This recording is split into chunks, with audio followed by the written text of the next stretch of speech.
Diabetes UK Cymru and Mr Bob Wright, a patient with type 2 diabetes, are presenting a petition today to draw attention to the fact that Powys Health Board is not engaging at all in the new diabetes delivery plan. It's also failing to engage with patients.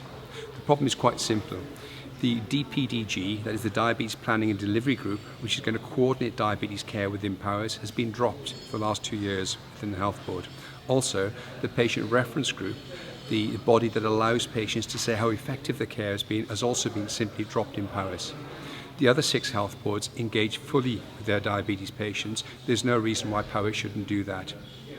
We'd like to see that position change. We're hoping that the Minister will write to the Chief Executive and ask why Bruce Whittier, the executive involved, has not been replying to letters on this subject. Thank you very much. Yes, I'm here to lodge a petition with the Assembly over the failure of Powys Local Health Board to provide adequate facilities to ensure the patient input into diabetic services.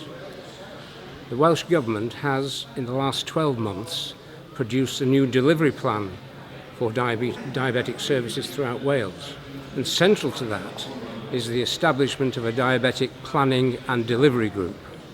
Now, this was in place before the new plan came into being, but sadly it was closed down in June 2013. And unlike all other 6 local health boards, there is now no opportunity for patients to make an input into the process of planning and delivery of diabetic services in Powys.